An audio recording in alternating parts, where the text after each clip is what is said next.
Okay, next, let's talk about when you want to use an auction format listing.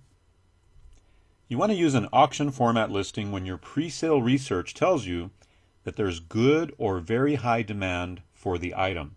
You see, auctions are best for high demand items.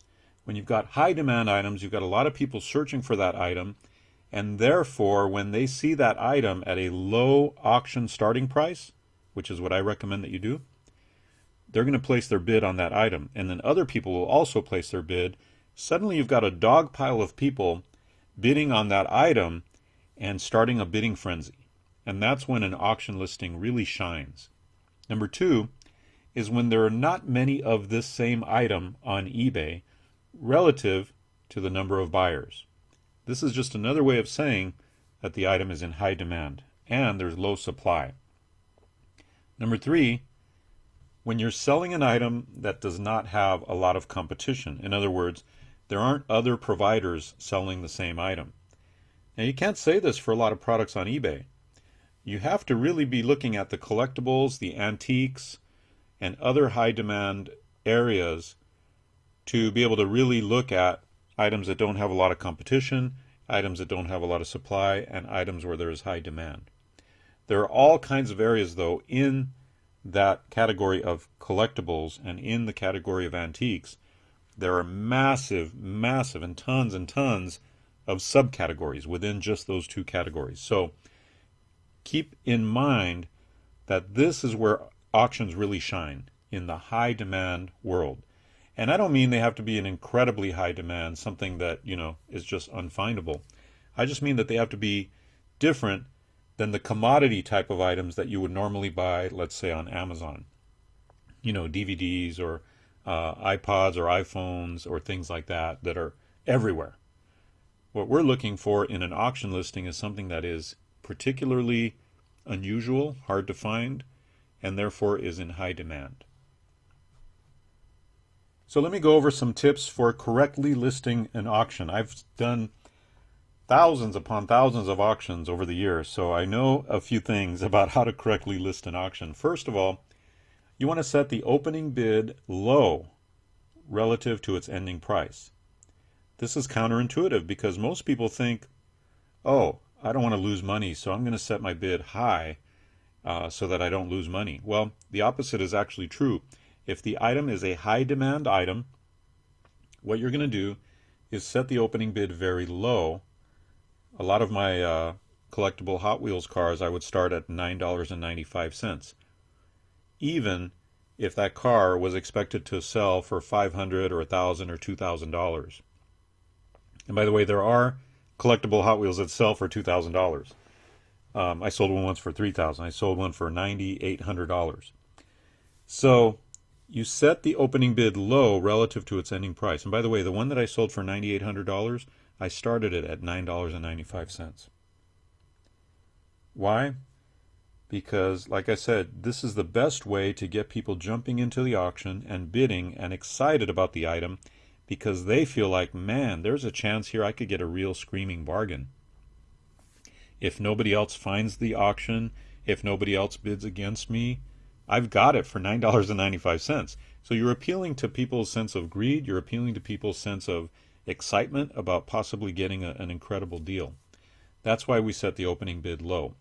If you set the opening bid high, what happens is it's so close to its actual price or its actual value that nobody gets excited about it, or they make a mental note that they're going to come back towards the end of the auction and bid on it and then forget.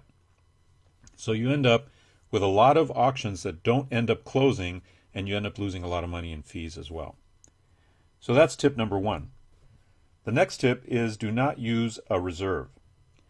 So what is a reserve? A reserve is an amount that you set. It's almost like a protection that you set that if the auction doesn't reach that amount, you're not going to sell it for that. So let's say, for example, I have an item that I want to sell and I want to get at least $200 for it. You could set the reserve at $200, but here's what happens when you use a reserve.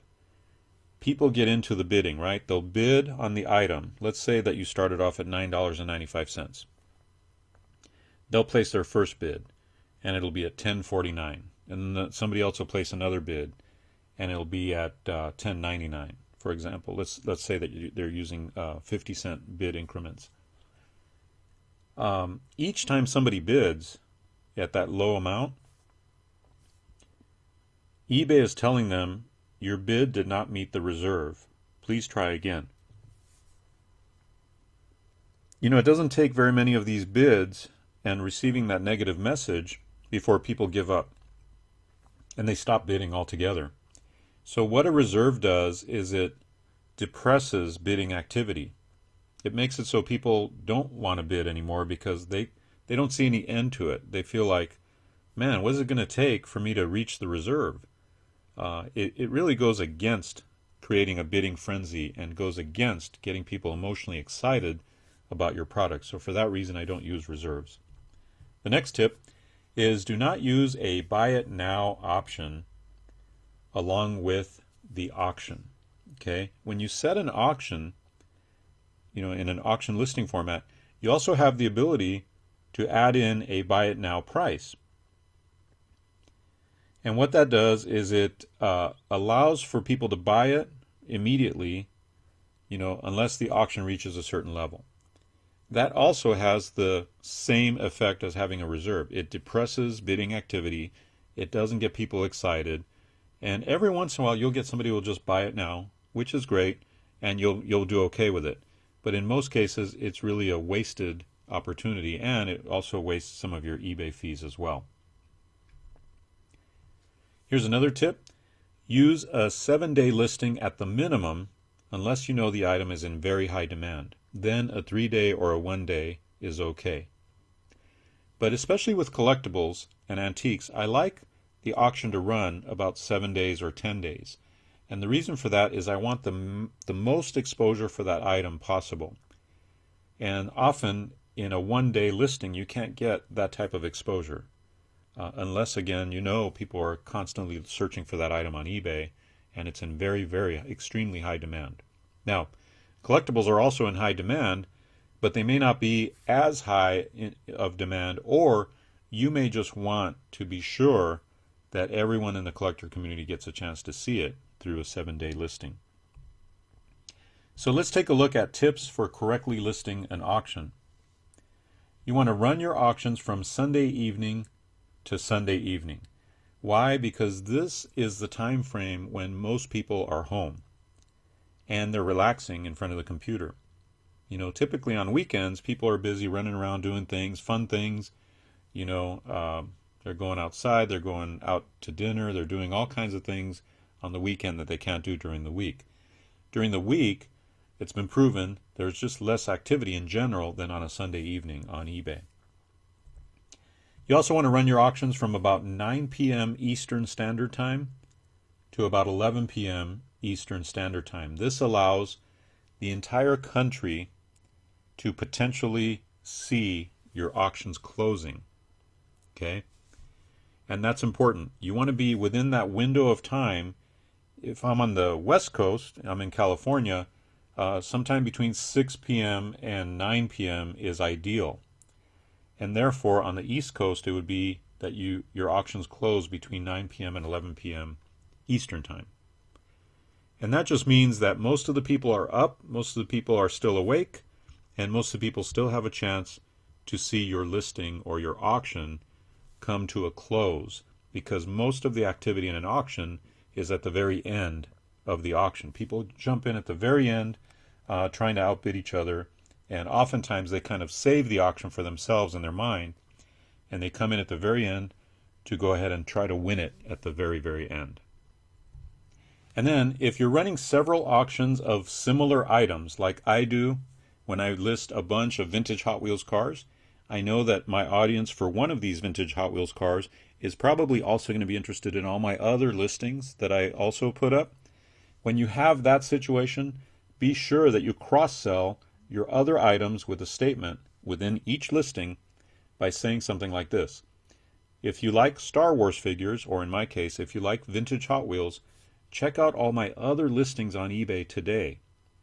Just click on See Other Items in the upper right corner of this listing, just below my username. And by the way, you can also put a link within each listing to each of your other eBay listings, or to all of your other eBay listings. And that's a very powerful way to let people know, hey, I have other listings up right now in this similar category. Go check them out today. And this encourages people to buy multiple items from you. And that's great because it saves you hassle and time of shipping multiple items. You can just put them all in one box and ship them out. But more importantly, it really helps you to improve your sales overall, because now you've got people noticing all your other auctions and bidding on those auctions. And so overall, you're creating a bidding frenzy in general on all of your auction listings.